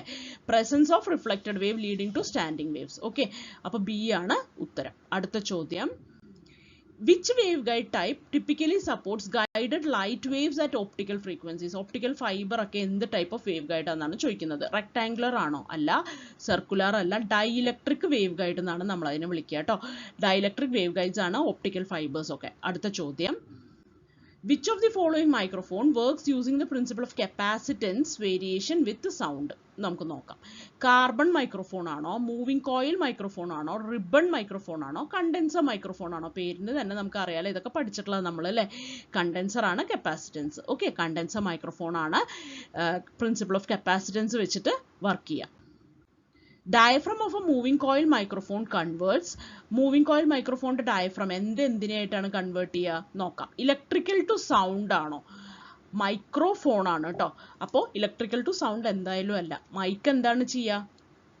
നമ്മുടെ സൗണ്ടിനെയാണ് മാറ്റേണ്ടത്, മറ്റെന്തോ ആയിട്ട് മാറ്റേണ്ടത്. ഓക്കെ, അപ്പോൾ sound pressure to mechanical movement ആണ് അവിടെ ഉണ്ടാവുന്നത് കേട്ടോ. ബി ആണ് കറക്റ്റ് ആയിട്ടുള്ള ഉത്തരം. അടുത്ത ചോദ്യം, which of the following is true about diaphragm in a dynamic cone type microphone loudspeaker? Okay, dynamic cone type loudspeaker ന്റെ diaphragm നെ കുറിച്ച് പറയാണ്. It is made of paper, plastic or light material. ശരിയാണ്. Okay, it converts motion of voice coil into sound waves by vibrating air. അതെ. Okay, narrow end of the cone is attached to the speaker frame. അല്ല, narrow end speaker ഫ്രെയിമിലേക്ക് അല്ല, broad end ആണ് speaker ഫ്രെയിമിലേക്ക് വരിക. Okay, ഈ ഭാഗമാണ് speaker ഫ്രെയിമിലേക്ക് വരിക. കോണിന്റെ ഈ നാരോ എൻഡ് സ്പീക്കർ ഫ്രെയിമിലേക്ക് അല്ല വരിക. ഓക്കെ, അപ്പോൾ 1 ഉം 2 ആണ് കൃത്യമായിട്ടുള്ള ഉത്തരം. A 1 and 2 ആണ് ഉത്തരം കേട്ടോ. അടുത്ത ചോദ്യം, which of the following statements are true? Diaphragm of woofer is larger than mid-range. Diaphragm of woofer ശരിയാണ്, മിഡ് റേഞ്ചിനേക്കാളും വലുതായിരിക്കും. കാരണം എന്താണ്? വൂഫർ എന്ന് പറഞ്ഞാൽ ലോ ഫ്രീക്വൻസീസ്, ബാസിന് വേണ്ടിയിട്ടുള്ളതാണ് അല്ലേ. ലോ ഫ്രീക്വൻസീസിനെ ഇത് ചെയ്യാൻ വേണ്ടിയിട്ടുള്ളതാണ്. അപ്പോൾ വൂഫറിന്റെ ഡയഫ്രം ലാർജർ ആയിരിക്കും. ശരിയാണ്. Powerful bass sounds are produced by tweeter. അല്ല, പവർഫുൾ ബാസ് സൗണ്ട് വൂഫർ വെച്ചിട്ടുണ്ടാവുക. 2 കറക്റ്റ് അല്ല. Crossover network divide signal into 3 frequency band. അതെ, low frequency, mid frequency, high frequency. അപ്പോൾ 1 ഉം 3 ഉം ശരിയാ. ഓക്കെ, അപ്പൊ ഡി ആണ് ഇവിടെ കറക്റ്റ് ആയിട്ടുള്ള ആൻസർ കേട്ടോ. 44ാമത്തെ ക്വസ്റ്റ്യൻ കഴിഞ്ഞു. 45ലേക്ക് കടക്കുകയാണ്. Which of the following statements are true? Rotation speed of CD changes because it uses constant linear velocity. അതെ, റൊട്ടേഷൻ സ്പീഡ് മാറിക്കൊണ്ടിരിക്കും, കോൺസ്റ്റന്റ് ലീനിയർ വെലോസിറ്റി ആണ് അവിടെ ഉപയോഗിക്കുന്നത്. ശരിയാണ്. CD uses blue laser with wavelength 700 nanometer. Bluray ആണ് blue laser ഉപയോഗിക്കുക കേട്ടോ. CD അല്ല, ബ്ലൂറേ ഡിസ്ക് ആണ് ബ്ലൂ ലേസർ ഉപയോഗിക്കുക. അപ്പൊ 2 ശരിയല്ല. CD ഉപയോഗിക്കുന്നത് ഇൻഫ്രാറെഡ്. അപ്പൊ 2 ശരിയല്ല കേട്ടോ. 3 നോക്കാം. CD store digital data by as pits and lands. ഇത് നമ്മൾ പഠിച്ചിട്ടുണ്ട്, പാഠമൊക്കെ കണ്ടു പഠിച്ചിട്ടില്ലേ? അതെ, അപ്പോൾ CD അതാണ് ഉപയോഗിക്കുക. ശരിയാണ്. Laser used in DVD player has a wavelength of about 650 nanometer. Okay, അപ്പൊ അതും ശരിയാണ്. അപ്പോൾ 1, 3, 4 ആണ് ശരിയായിട്ടുള്ള ഉത്തരം. 1, 3, 4 ആക്ച്വലി ഇവിടെ കൊടുത്തിട്ടില്ല. ബി ആണ് ആൻസർ എന്നാ കൊടുത്തിട്ടുള്ളത്. ഇത് 3 ആയിരുന്നെങ്കിൽ ബി ശരിയാണ്, പക്ഷെ ഇവിടെ ബി ശരിയല്ല. കാരണം 1, 2 and 4 ഓൺലി എന്നാ പറയണത്. ട്രൂ ആയിട്ടുള്ളത് CD എന്തായാലും ബ്ലൂ ലേസർ അല്ല ഉപയോഗിക്കുക, ബ്ലൂറേ ആണ് ബ്ലൂ ലേസർ ഉപയോഗിക്കുക. അപ്പോൾ CD അത് ഉപയോഗിക്കുന്ന പറയുന്നത് തെറ്റാണ്. ഓക്കെ, അപ്പോൾ ബി ഉത്തരമല്ല, അത് ചലഞ്ച് ചെയ്യാം കേട്ടോ. നമുക്ക് അടുത്ത ചോദ്യത്തിലേക്ക് കടക്കാം. What is the gain of antenna with directivity 10 and efficiency 0.8? അപ്പോൾ ഡയറക്ടിവിറ്റി D യും എഫിഷ്യൻസി ഈറ്റയും ആണെങ്കിൽ ഗെയിൻ എന്ന് പറയുന്നത് എന്താണ്? G = eta × T. ഓക്കെ, അപ്പോൾ എന്ന് വെച്ചാൽ 0.8 × 10, അതായത് 8 ആണ് ഇവിടെ ഗെയിൻ എന്ന് പറയുന്നത്. അപ്പോൾ A ആണ് ഉത്തരം. അടുത്ത ചോദ്യത്തിലേക്ക് കടക്കാം. Which of the following antenna gives unidirectional radiation pattern? നോക്കാം. End fire array antenna. End fire ഇത് എങ്ങനെ ഇരിക്കും? ഒരു ഡയറക്ഷണൽ പാറ്റേൺ ആണ്, യൂണി ഡയറക്ഷണൽ പാറ്റേൺ ആണ്. ബ്രോഡ് സൈഡ് array ആണെങ്കിലോ, ബ്രോഡ് സൈഡ് ആണെങ്കിൽ ഇങ്ങടും ഉണ്ടാവും കേട്ടോ. ഐസോട്രോപ്പിക് ആണെങ്കിൽ, ഐസോട്രോപ്പിക് എന്ന് പറഞ്ഞാൽ എല്ലാ ഭാഗത്തേക്കും ഒരേപോലെ ആയിരിക്കും. കാരണം നമ്മൾ പഠിച്ചു ഓംനി ഡയറക്ഷനിലാണ് എന്ന് വെച്ചാൽ എല്ലാ ഡയറക്ഷൻസിലേക്കും ഒരേപോലെയുള്ള ഒരു ഹൈപ്പോത്തറ്റിക്കൽ ആന്റിനയാണ് ഈ ഐസോട്രോപ്പിക് പറയുന്ന ആള്. ലൂപ്പ് ആന്റിനയോ, ലൂപ്പും ഫിഗർ ഓഫ് 8 ആണ്. അപ്പോൾ എൻഡ് ഫയർ array ആന്റിനയാണ് നമ്മുടെ ഉത്തരം. യൂണി ഡയറക്ഷണൽ റേഡിയേഷൻ പാറ്റേൺ തരുന്നത് എൻഡ് ഫയർ array ആന്റിനയാണ്. 48ാമത്തെ ചോദ്യത്തിലേക്ക് പോവാം. Which of the following statements are false about Yagi-Uda antenna used as receiver? Okay, അപ്പോൾ റിസീവറിൽ യാഗിയുടെ ആന്റിന ഉപയോഗിക്കാൻ പോകണ ഏതാണ് തെറ്റെന്ന് പറയണം കേട്ടോ. Driven antenna is used to receive feed power. അല്ല, driven element is used to receive feed power. അതെ, driven element തന്നെയാണ് ഫീഡ് പവർ എടുക്കാൻ ഉപയോഗിക്കുന്നത്. Director has length of λ/2. അല്ല, λ/2നേക്കാളും കുറവായിരിക്കും ഡയറക്ടറിന്റെ ലെങ്ത്. അപ്പൊ ഇത് തെറ്റാ. Parasitic elements എന്ന് പറഞ്ഞാൽ ഡയറക്ടേഴ്സും റിഫ്ലക്ടേഴ്സും are directly connected to transmission line. അല്ല, അത് ഡയറക്ട്ലി കണക്റ്റഡ് അല്ല. അവിടെ ഒരു മ്യൂച്വൽ കപ്ലിംഗ് ഒക്കെയാണ് നടക്കുക, ഡയറക്റ്റ് കണക്ഷൻ ഇല്ല ട്രാൻസ്മിഷൻ ലൈനായിട്ട്. ഓക്കെ, അപ്പോൾ പാരസിറ്റിക് എലമെന്റ്സ് ഡയറക്ട്ലി കപ്പിൾഡ് അല്ല, അപ്പോൾ ഡയറക്ട്ലി കണക്റ്റഡ് അല്ല, കപ്പിൾഡ് ആണ്. ഓക്കെ, മ്യൂച്വൽ ഇൻഡക്ഷൻ ആണ് അവിടെ സംഭവിക്കുന്നത്. അപ്പോൾ 1 മാത്രമാണ് കറക്റ്റ് ആയിട്ടുള്ളത്, 2ഉം 3ഉം തെറ്റാണ്. അപ്പോൾ 2ഉം 3ഉം തെറ്റെന്ന് പറയുമ്പോൾ ബി ആണ് ഉത്തരം. ഓക്കെ, അടുത്ത ചോദ്യത്തിലേക്ക് പോവാം. What is skip distance in ionospheric propagation? Okay, maximum possible range of sky wave അല്ല, minimum distance from transmitter where sky wave is received. Okay, B ആണ് ഉത്തരം. Distance between two ionospheric layers അല്ല, distance of ground reflection അല്ല. B ആണ് ഇവിടെ correct ആയിട്ടുള്ള ഉത്തരം കേട്ടോ. അടുത്ത ചോദ്യത്തിലേക്ക് പോവാം. What is the MUF if the critical frequency of F2 layer is 5 MHz and angle of incidence is 60 degrees. MUF എന്ന് പറഞ്ഞാൽ എന്താണ്? Maximum usable frequency. അതിൻ്റെ ഫോർമുല എന്താണ്? സീക്കൻ്റെ ലോ പ്രകാരം അതിൻ്റെ ഫോർമുല എന്ന് പറയുന്നത് FC സീക്ക് തീറ്റയാണ്. എന്ന് വെച്ചാൽ സീക്ക് എന്ന് പറഞ്ഞു കഴിഞ്ഞാൽ FC ബൈ കോസ് തീറ്റ എന്ന് എഴുതാം. FC എന്ന് പറഞ്ഞാൽ എന്താണ്? Critical frequency. Critical frequency 5 MHz ആണ്. Divided by cos of 60. Cos 60 എന്ന് പറഞ്ഞാൽ ഹാഫ് ആണ്. 5 ബൈ ഹാഫ് എന്ന് പറഞ്ഞു കഴിഞ്ഞാൽ 5 × 2 10 MHz ആണ് ഉത്തരം. ഓക്കെ, അപ്പോൾ 10 ആണ്, D ആണ് ഇവിടെ ഉത്തരമായിട്ട് വരുന്നത് കേട്ടോ. അടുത്ത ചോദ്യത്തിലേക്ക് കടക്കാം. Maximum transmission efficiency of amplitude modulation is. Maximum transmission efficiency എത്രയാണ് ആംപ്ലിറ്റ്യൂഡ് മോഡുലേഷൻ്റെ? അതായത് PSB ബൈ ഒരു സൈഡ് ബാൻഡിൻ്റെ power divided by total power ആണ്. ഓക്കെ, എന്ന് വെച്ച് കഴിഞ്ഞാൽ അത് എത്ര വരും? μ² ബൈ 2 + μ². ഇത്രയും പെർസെൻറ്റേജ്. Mu maximum എത്രയാവാം? 1 ആവാം. അപ്പോൾ 1 ഡിവൈഡഡ് ബൈ 3 ഇത്രയും ഇൻറ്റു 100 ആക്കി കഴിഞ്ഞാൽ അത്രയും പെർസെൻറ്റേജ് എന്ന് കിട്ടും. 1/3% എന്ന് പറഞ്ഞു കഴിഞ്ഞാൽ എത്രയാണ്? പെർസെൻറ്റേജിലേക്ക് കൺവേർട്ട് ചെയ്യുമ്പോൾ 33.33% കേട്ടോ. അടുത്ത ചോദ്യം. Disadvantage of using balanced slope detector for demodulation of FM signal is. എന്താണ് ഡിസഡ്വാൻറ്റേജ് എന്നാണ് ചോദിക്കുന്നത്. Detector operates only for small deviation in frequency. ശരിയാണ്. Low pass filter of detector produces distortion in the detection. ശരിയാണ്. Both A and B. അതാണ് ഏറ്റവും ശരി അല്ലേ? അപ്പോൾ C ആണ് കൃത്യമായിട്ടുള്ള ഉത്തരം കേട്ടോ. അടുത്ത ചോദ്യത്തിലേക്ക് കടക്കാം. AM broadcast station transmits modulating frequency of 6 kHz. If the carrier frequency is 820 kHz, then frequency components in AM waves are. അപ്പോൾ 820 kHz ന്റെ FC ഉണ്ട് കേട്ടോ. ഇനി എന്തൊക്കെ ഉണ്ടാവും? 2 സൈഡ് ബാൻഡുകളും ഉണ്ടാവും. FC + FM ഉണ്ടാവും, FC - FM ഉണ്ടാവും. AM അല്ലേ? അപ്പോൾ 820 kHz എന്തായാലും ഉണ്ടാവും. അപ്പോൾ 820 kHz എന്തായാലും ഉണ്ടാവും എന്ന് പറയുമ്പോൾ ഇതും ബിയോ സിയോ ഉത്തരവാം. ഇനി അതിൻ്റെ കൂടെ മോഡുലേറ്റിംഗ് ഫ്രീക്വൻസി എന്ന് പറയുന്നത് 6 kHz ആണ്. അപ്പോൾ 820 - 6 ഇവിടെയും വരും. ഇവിടെയാണെങ്കിലോ 820 + 6 വരും. അപ്പോൾ എത്രയൊക്കെ വരും? 826 വരും, 814 kHz വരും. അപ്പോൾ C ആണ് ഇവിടെ കൃത്യമായിട്ടുള്ള ഉത്തരം കേട്ടോ. അപ്പോൾ ഇത്രയും ഫ്രീക്വൻസി കോമ്പണൻസ് AM വേവിലുണ്ടാവും. അടുത്ത ചോദ്യം. Intermediate frequency of super heterodyne receiver is 455 kHz. If it's tuned to 1500 kHz, image frequency will be.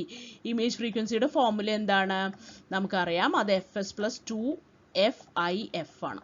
Okay, അതായത് FS എന്ന് പറയുന്നത് നമ്മുടെ സിഗ്നലിൻ്റെ ഫ്രീക്വൻസി, ഇൻ്റർമീഡിയറ്റ് ഫ്രീക്വൻസിയുടെ × 2 കൂടെ ചെയ്തിട്ട് ആഡ് ചെയ്ത് കഴിഞ്ഞാൽ ഇമേജ് ഫ്രീക്വൻസി കിട്ടും. അതായത് നമ്മുടെ ഫ്രീക്വൻസി എത്രയാണ്? നമ്മുടെ സിഗ്നൽ ഫ്രീക്വൻസി ഇപ്പോൾ എത്രയാണ്? 1500 kHz ആണ്. 1500 kHz + 2 × IF എത്രയാണ്? 455 ആണ്. ഒന്ന് കൂട്ടി നോക്കിയേ. 1500 + 455 × 2 എന്ന് പറയുമ്പോൾ 910 എന്ന് വെച്ചാൽ എത്ര കിട്ടി? 2410. 2410 kHz. B ആണ് ഇവിടെ കൃത്യമായിട്ടുള്ള ഉത്തരം കേട്ടോ. അടുത്ത ചോദ്യം. Function of compander in communication systems. Compander എന്ന് പറഞ്ഞാൽ എന്താണ്? Compressor expander. അത് SNR ശരിയാക്കാൻ വേണ്ടിയിട്ടാണ് കേട്ടോ നമ്മൾ കമ്മ്യൂണിക്കേഷൻ സിസ്റ്റത്തിൽ ഉപയോഗിക്കുക.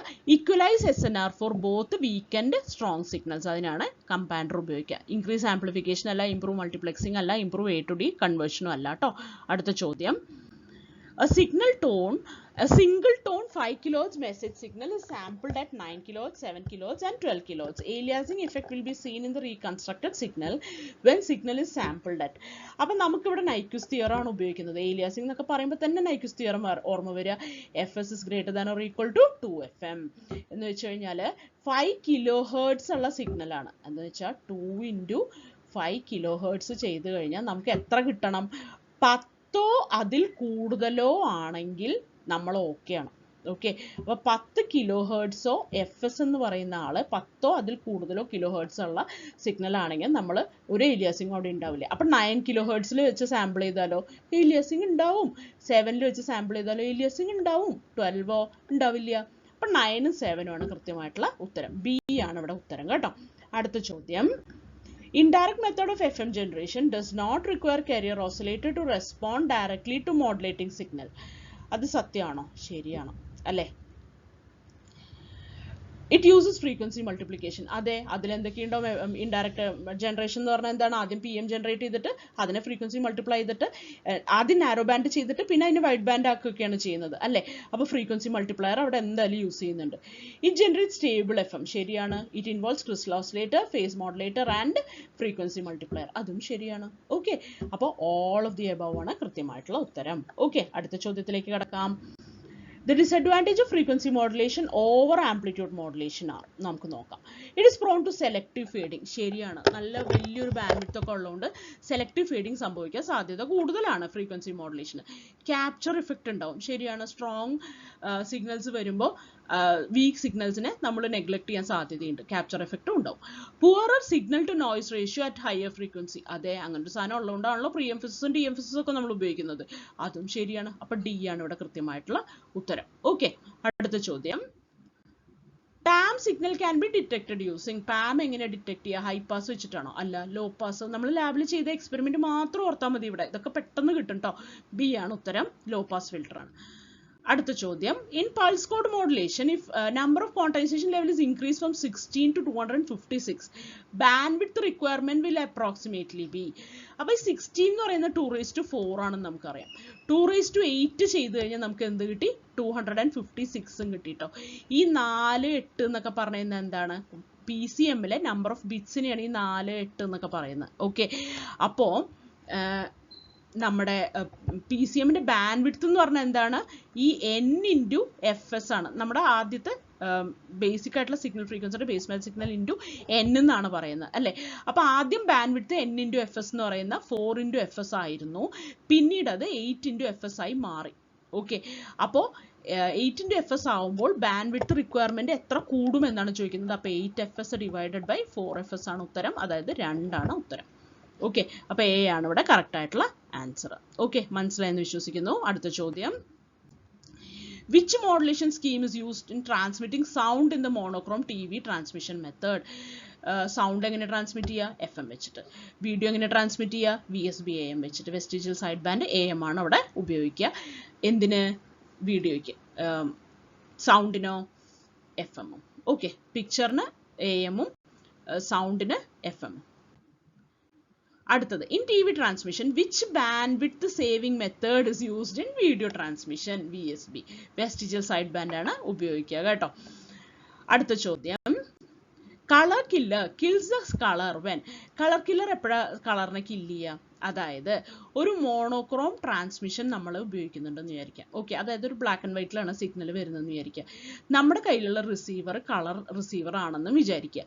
അപ്പോൾ കളർ സിഗ്നൽ അല്ലല്ലോ വരുന്നത്, കളർ നമുക്ക് വേണ്ടല്ലോ. അപ്പൊ കളർ കില്ലർ അവിടെയുള്ള കളറിനെ കില്ല് ചെയ്യും. ഓക്കെ, അപ്പൊ കളർ ബേസ്റ്റ് സിഗ്നൽ ഇല്ലെങ്കിൽ, അതായത് വരുന്നതിൽ കളർ ഇല്ലെങ്കിൽ കളർ കില്ലർ കളറിനെ കില്ല് ചെയ്യും. ഓക്കെ, അപ്പൊ കളർ ബേസ്റ്റ് സിഗ്നൽ പ്രസന്റ് ആണെങ്കിൽ കളർ കില്ല് ചെയ്യേണ്ട കാര്യമില്ല. കളർ ബേസ്റ്റ് സിഗ്നൽ ആബ്സെന്റ് ആവുമ്പോഴാണ് കളറിനെ കില്ല് ചെയ്യേണ്ടത്. കളർ ഇസ് എക്സസീവ്, അപ്പോഴും കളറിന് കില്ല് ചെയ്യേണ്ട കാര്യമില്ല. മോണോക്രോം റിസീവർ ഇസ് യൂസ്ഡ്, അല്ലെങ്കിൽ ഉപയോഗിക്കുന്നതേ ബ്ലാക്ക് ആൻഡ് വൈറ്റ് റിസീവർ ആണെങ്കിലോ അവിടെ കളർ കില്ലറിന്റെ ആവശ്യമേ ഇല്ല അല്ലേ? അവിടെ കളർ ഇല്ലല്ലോ, മറ്റേ അതിന് കളർ റിസീവ് ചെയ്യാനേ പറ്റില്ല, പിന്നെ എന്തിനാ കളർ കില്ല് ചെയ്യണത്? ഓക്കെ, അപ്പോൾ മോണോക്രോം റിസീവർ യൂസ്ഡ് അതുമല്ല. ബി ആണ് ഇവിടെ കൃത്യമായിട്ടുള്ള ഉത്തരം. ഇവിടെ നമ്മൾ പഠിച്ചതിൽ ചില ആളുകൾക്ക് ഒരു ചെറിയ കൺഫ്യൂഷൻ വന്നിട്ടുണ്ട്. നമ്മൾ ഇതുപോലത്തെ ഒരു ചോദ്യം പഠിച്ചിരുന്നു. കളർ കില്ലർ എന്താണ് കില്ല് ചെയ്യുന്നത്? Kills the colour when. ശരിക്കും പറഞ്ഞാൽ ഇതിന്റെ ഉത്തരം മോണോക്രോം ട്രാൻസ്മിഷൻ വരുമ്പോൾ, ട്രാൻസ്മിറ്റഡ് സിഗ്നൽസ് വരുമ്പോൾ എന്നാണ് നമ്മൾ പഠിച്ചത്. ഓക്കെ, അപ്പോൾ മോണോക്രോം റിസപ്ഷനും കണ്ടപ്പോൾ പെട്ടെന്ന് മോണോക്രോം എന്ന് കണ്ടപ്പോൾ കുറേ പേര് അത് കുത്തിയിട്ടുണ്ട്. അപ്പോൾ അത് മനസ്സിലാക്കിയതിലുള്ള ഒരു ചെറിയ മിസ്റ്റേക്കാണ്.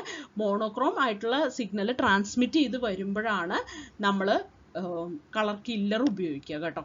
അപ്പോൾ കളറിൻ്റെ ഇൻഫർമേഷൻ പിന്നെ ആവശ്യമില്ലല്ലോ, അതുകൊണ്ടാണ് കളർ കില്ലർ ഉപയോഗിക്കുക. അപ്പോൾ കളർ ബേസ്ഡ് സിഗ്നൽ ഇല്ലാത്തപ്പോഴാണ് നമ്മളിത് ഉപയോഗിക്കുക. ബി ആണ് ഉത്തരം കേട്ടോ.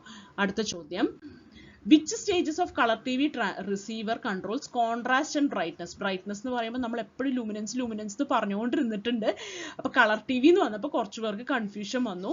കളർ ടി വി എന്ന് പറഞ്ഞാലും അതിൻ്റെ കളർ എന്ന് പറഞ്ഞാൽ ക്രോമ എന്ന് വരും, പക്ഷേ അവിടെ കോൺട്രാസ്റ്റും ബ്രൈറ്റ്നസ്സും മാത്രമേ കൺട്രോൾ ചെയ്യേണ്ട കാര്യം പറഞ്ഞിട്ടുള്ളൂ. നമുക്ക് നോക്കാം. വീഡിയോ ഡിറ്റക്ടർ ആണോ? അല്ല. കോംബ് ഫിൽട്ടർ അല്ല. കളർ കില്ലർ അല്ല. ലൂമിനൻസ് ആംപ്ലിഫയർ ആണ് കേട്ടോ. അടുത്ത ചോദ്യത്തിലേക്ക് കടക്കാം. Sound intermediate frequency in monochrome TV receivers in India is, ഇത് ബൈ ഹാർട്ട് പഠിക്കേണ്ട ഒരു സാധനമായിരുന്നു.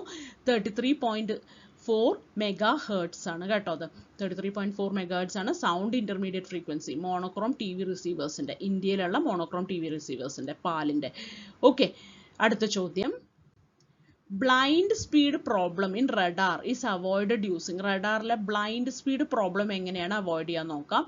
യൂസ് ഓഫ് മോണോപൾസ് ആണോ, ഇൻക്രീസസ് ഗെയിൻ ആണോ, vary the pulse repetition frequency ആണോ, അതോ ചേഞ്ച് ഡോപ്ലർ ഫ്രീക്വൻസി ആണോ? പൾസ് റിപ്പീറ്റേഷൻ ഫ്രീക്വൻസി വേരി ചെയ്തിട്ടാണ് നമ്മൾ ബ്ലൈൻഡ് സ്പീഡ് പ്രോബ്ലം റഡാറിന്റെ അവോയ്ഡ് ചെയ്യുന്നത് കേട്ടോ. If the peak power of the radar is increased 16 times and other parameters are constant, range of the radar is. അപ്പോൾ റേഞ്ചും പവറും തമ്മിലുള്ള relation എന്താണ് റഡാറിൻ്റെ? ഇത് നമ്മൾ പല രീതിക്കൊക്കെ പഠിച്ചിട്ടുണ്ട്. ഓക്കെ, അപ്പോൾ റേഞ്ച് എന്ന് പറയുന്നത് is proportional to power raised to 1/4. Fourth root എന്ന് പറഞ്ഞ് പഠിച്ചിട്ടില്ലേ?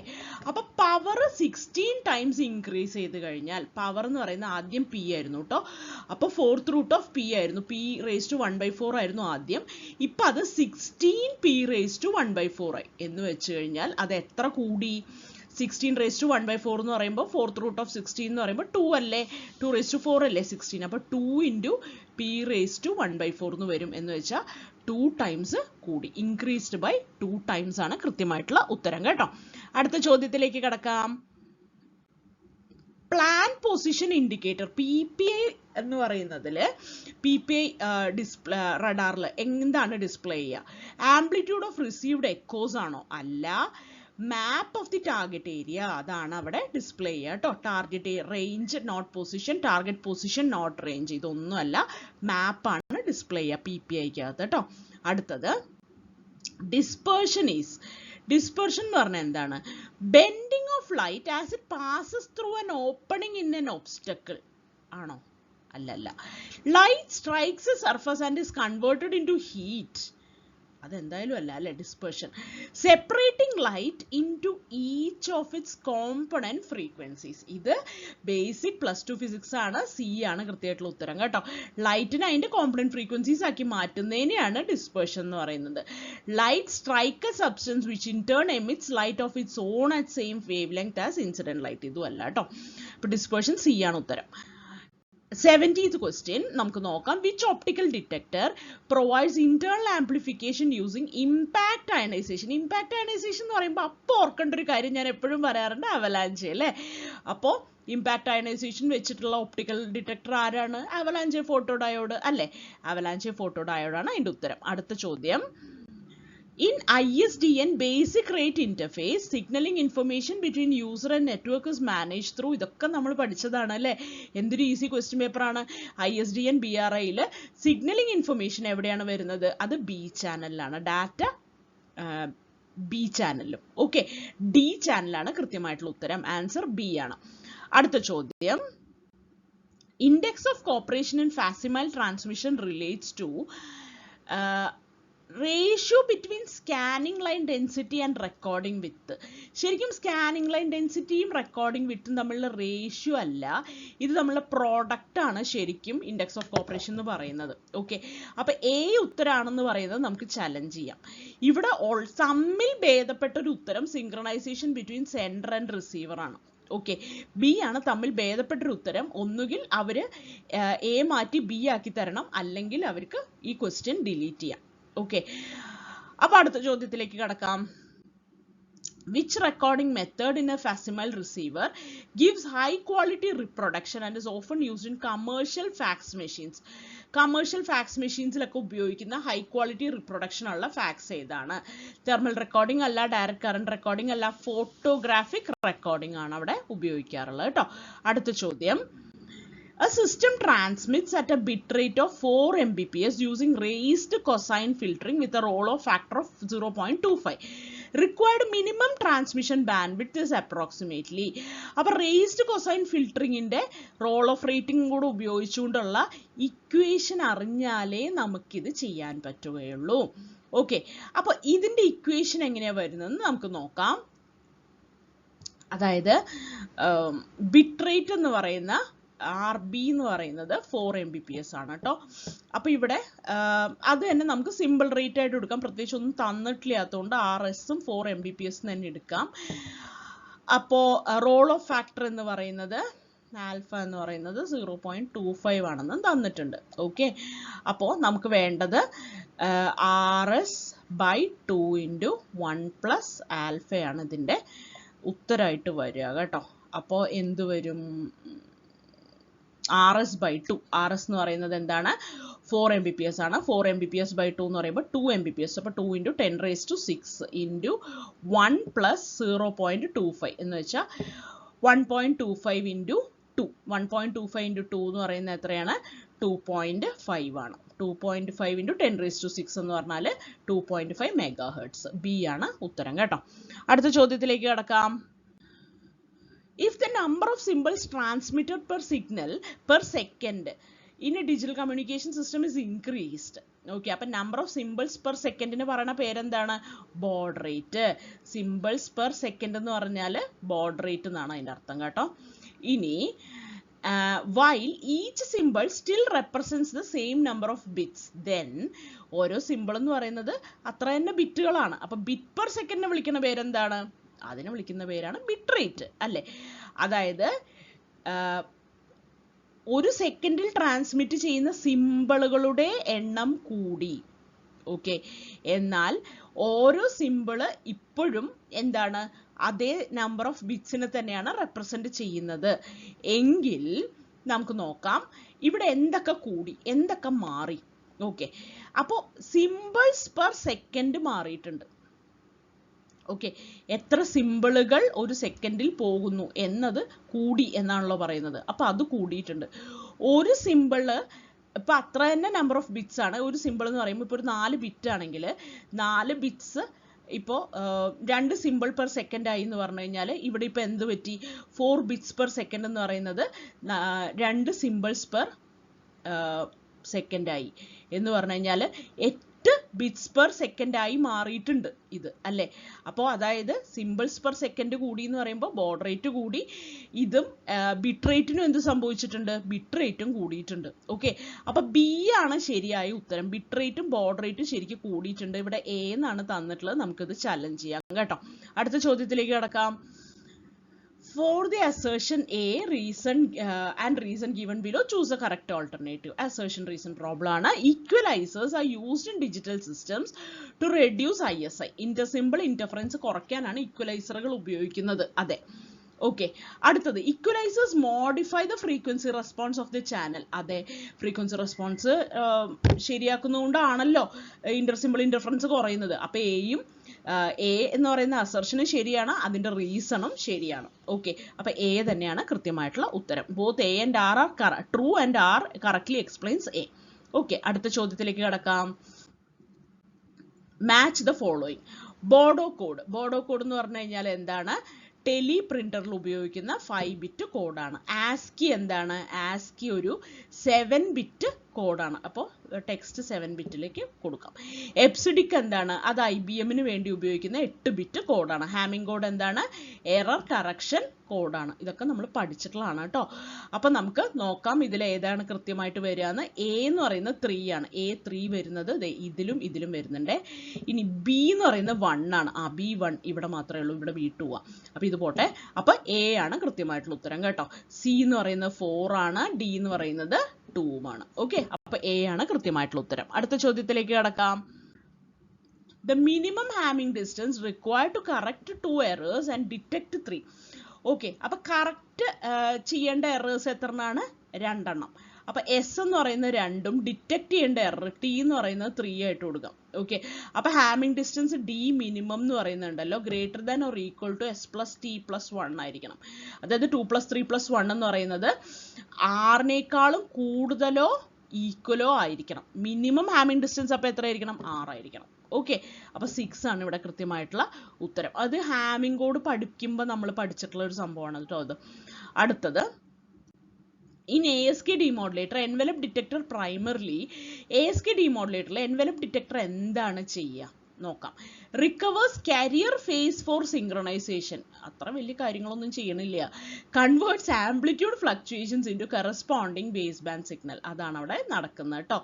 Maintains constant envelope for improved SNR, ഇല്ല. Reduces amplitude distortion caused by channel noise, ഇല്ല. ബി ആണ് ഉത്തരം കേട്ടോ. അടുത്ത ചോദ്യത്തിലേക്ക് കടക്കാം. Which of the following correctly describes a synchronous modem? ഒരു synchronous ആയിട്ടുള്ള മോഡം എന്ന് പറഞ്ഞാൽ എന്താണ്? അപ്പോൾ synchronous ആയിട്ടുള്ള മോഡം എന്ന് പറഞ്ഞാൽ മനസ്സിലാക്കുക എന്താണ്, അതിനകത്ത് ഒരു ഷെയർഡ് ആയിട്ടുള്ള ക്ലോക്ക് പൾസ് ആണ് ഉപയോഗിക്കുക. ഓക്കെ, ഷെയർഡ് ആയിട്ടുള്ള ക്ലോക്ക് പൾസ് എന്ന് പറയുമ്പോൾ തന്നെ മനസ്സിലാക്കുക ഓരോന്നിലേക്കും ഡെഡിക്കേറ്റഡ് ആയിട്ടുള്ള പിന്നുകളായിരിക്കും. ഓക്കെ, ഒരു ഡെഡിക്കേറ്റഡ് ആയിട്ടുള്ള ക്ലോക്ക് ലൈനുകളായിരിക്കും. കാരണം എന്തുകൊണ്ടാണ്? ഷെയർഡ് ആയിട്ടുള്ള ക്ലോക്ക് ആയതുകൊണ്ട് തന്നെ എല്ലാം ഒരേ സമയത്ത് തന്നെ സ്റ്റാർട്ട് ചെയ്യണം, ഒരേ സമയത്ത് തന്നെ സ്റ്റോപ്പ് ചെയ്യണം എന്നൊക്കെ ഉള്ളതുകൊണ്ട് എല്ലാത്തിലേക്കും എന്താ പറയുക, ആ ക്ലോക്ക് സിഗ്നലിൽ നിന്ന് കുറേ ലൈനുകൾ ഇങ്ങനെ പോയിട്ടുണ്ടാവും. ഓക്കെ, കുറേ കണക്ഷൻസ് നമ്മൾ കൊടുക്കും. എന്തിലേക്ക്? ഓരോന്നിലേക്കും. ഓക്കെ, അപ്പോൾ ഓരോ ഡിവൈസിലേക്കും നമ്മൾ കണക്ഷൻ കൊടുക്കും. അപ്പോൾ അതുകൊണ്ട് തന്നെ സെപ്പറേറ്റ് ക്ലോക്ക് ലൈൻ ഉണ്ടാവാൻ അവിടെ സാധ്യതയുണ്ട്. അപ്പോൾ it require separate clock line, ശരിയാണ്. ഓക്കെ, അല്ലെങ്കിൽ ഒന്ന് കഴിഞ്ഞിട്ട് അടുത്തയിലേക്ക് കൊടുക്കാമെന്ന് പറഞ്ഞിട്ട് ഇപ്പോൾ ഒരു ക്ലോക്ക് ദേ ഇങ്ങനെ വരുന്നു, നമ്മൾ ഫിസിക്കലി ക്ലോക്ക് വയർ ചെയ്യുമ്പോൾ അത് ഇങ്ങനെ കഴിഞ്ഞ് പിന്നെ ഇവിടെ നിന്ന് കൊടുക്കുമ്പോൾ ഇവിടെ ഒരു ഡിലേ വരികയല്ലേ. ഓക്കെ, ഇവിടെ ഒരു ഡിലേ വരുന്നുണ്ട്. ആ ഡിലേ ഒഴിവാക്കാൻ നമുക്ക് എന്ത് ചെയ്യാം? ക്ലോക്ക് ആദ്യത്തേലേക്ക് ഇങ്ങനെ കൊടുക്കുന്നു എന്ന് വയ്ക്കാം, അടുത്തയിലേക്ക് ഇങ്ങനെ കൊടുക്കുന്നു, അടുത്തയിലേക്ക് ഇങ്ങനെ കൊടുക്കുന്നു. അപ്പോൾ ഡിലേ ഇല്ലല്ലോ.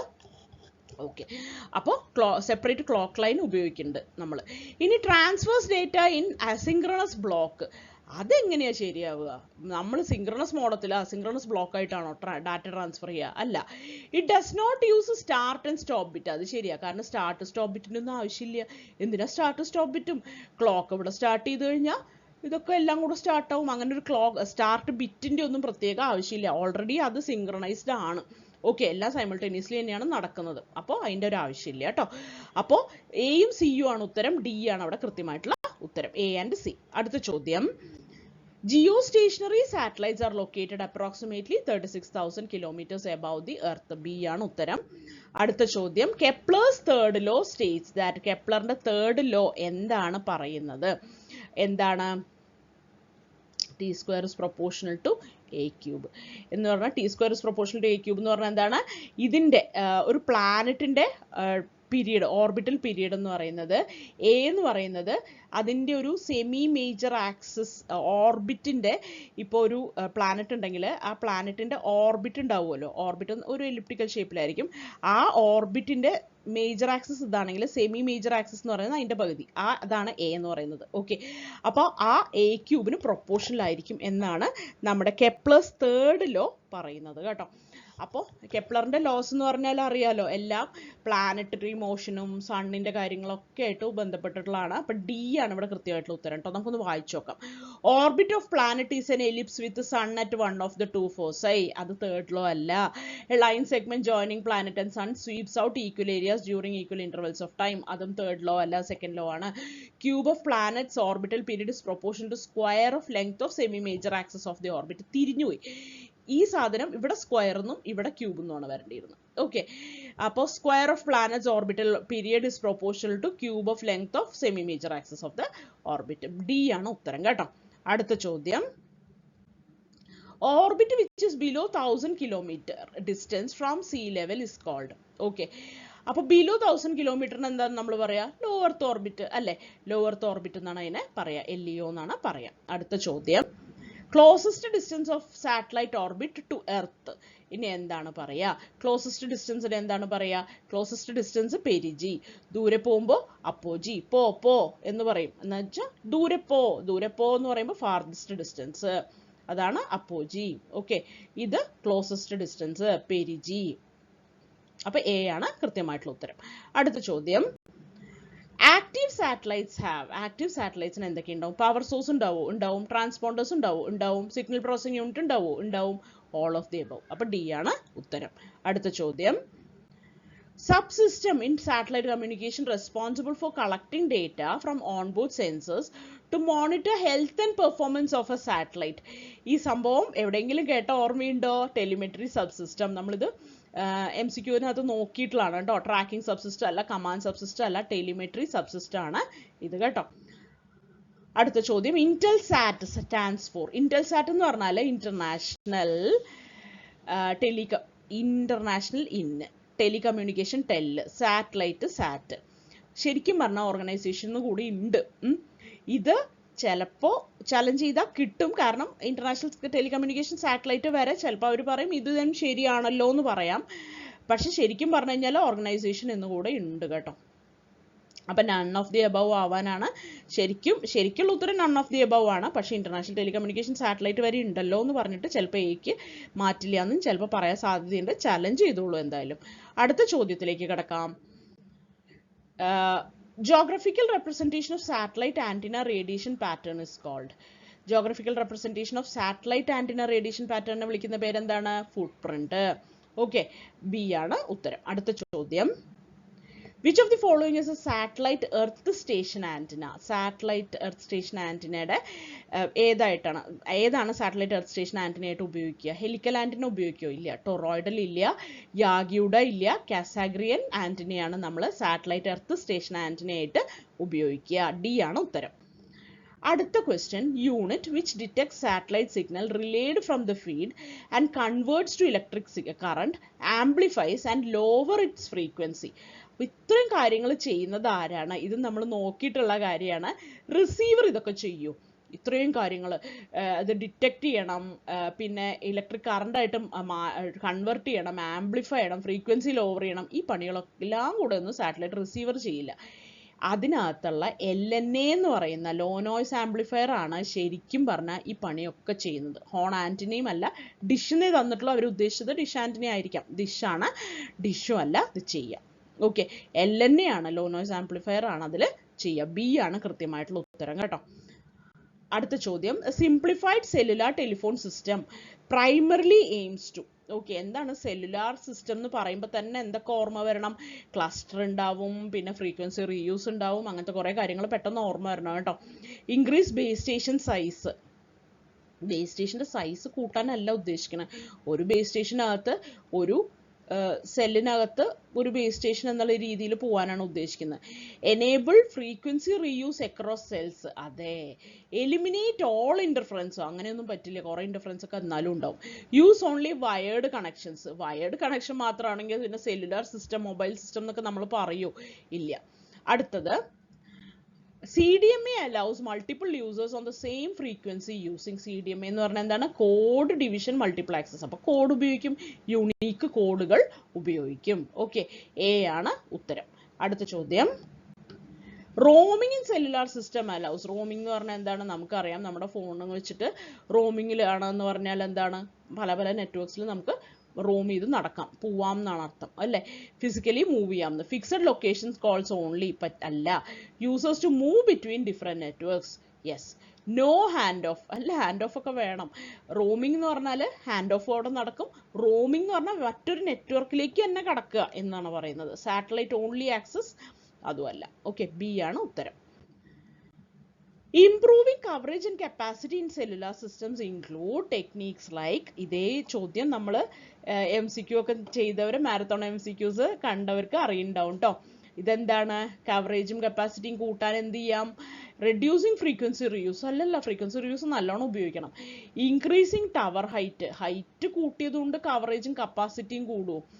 സെൽ സ്പ്ലിറ്റിംഗ് ആൻഡ് സെക്ടറിങ്, അതാണ് നമ്മളിവിടെ ഉപയോഗിക്കുന്നത്. എലിമിനേറ്റിംഗ് ഹാൻഡ് ഓഫ് അല്ല. സി ആണ് ഉത്തരം കേട്ടോ. In GSM radio subsystem users എന്താണ് യൂസ് ചെയ്യുന്നത്? ഏത് മോഡുലേഷൻ മെത്തേഡാണ്? Gaussian minimum shift keying, GMSK. ഇതും നമ്മൾ പഠിച്ചിട്ടുള്ളതാണ്.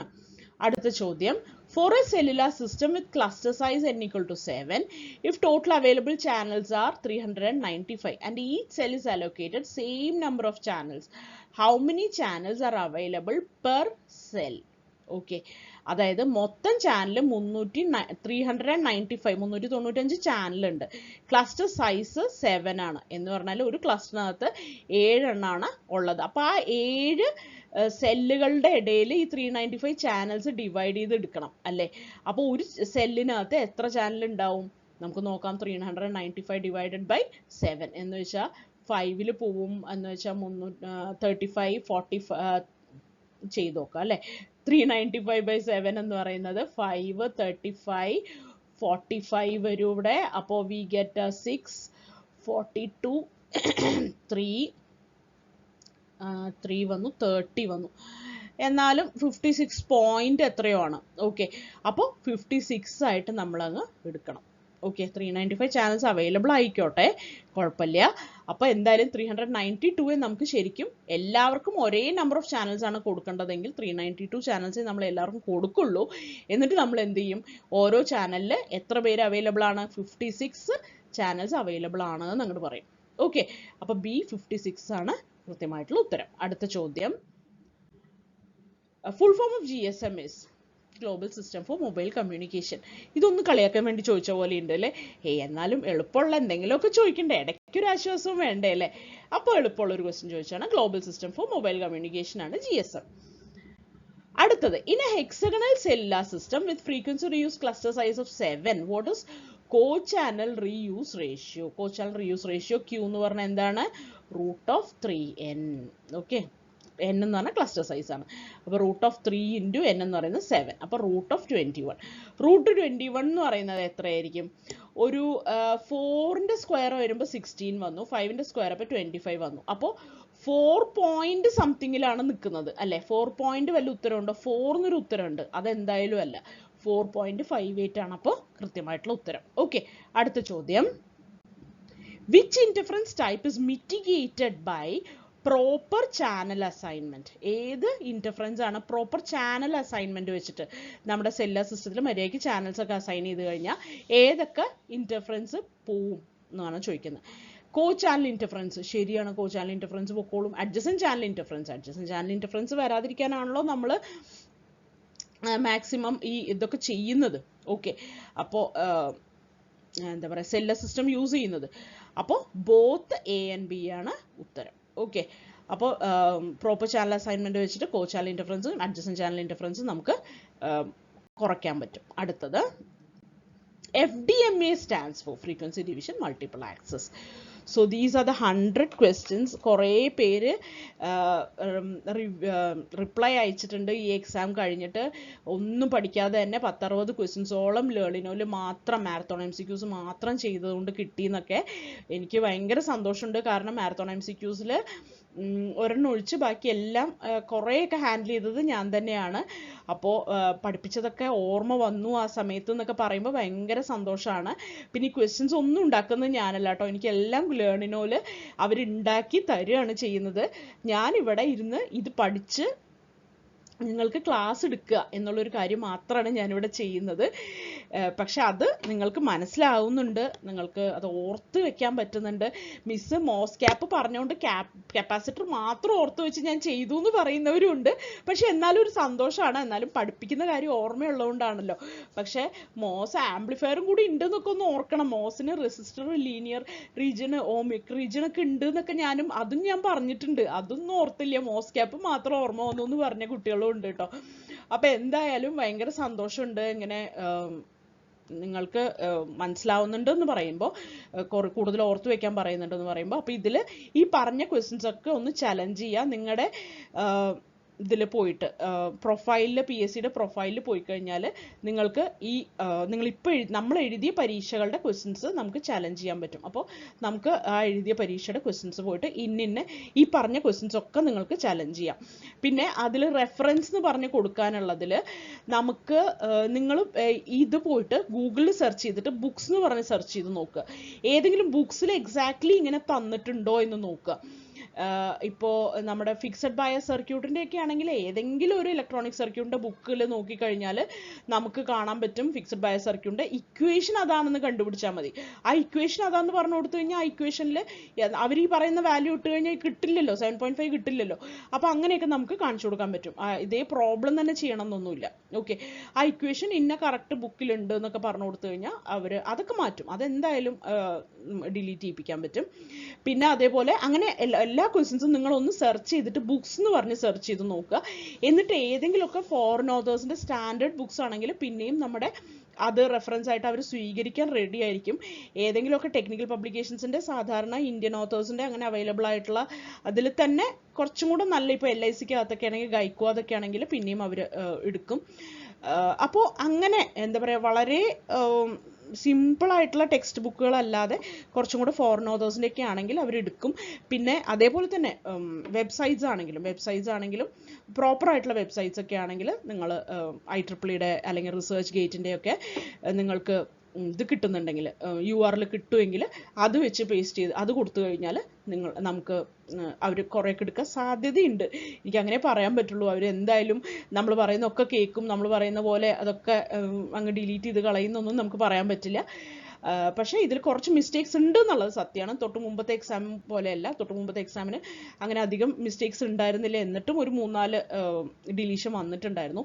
ഇതിൽ ഒരുപാട് മിസ്റ്റേക്സ് കാണുന്നുണ്ട്. അപ്പോൾ ഇതൊന്ന് എല്ലാവരും കൂടെ കൊടുത്തു കഴിഞ്ഞാൽ എന്തായാലും കുറേയൊക്കെ ഒരു മാറ്റം ഉണ്ടാവും. അപ്പോൾ എല്ലാവർക്കും thank you, all the best. അടുത്ത എക്സാമിന് വേണ്ടി നല്ലോണം പ്രിപ്പയർ ചെയ്യുക. ഇത് പറ്റുന്ന പോലെയൊക്കെ എഴുതിയവർക്ക് ഓൾ ദി ബെസ്റ്റ്.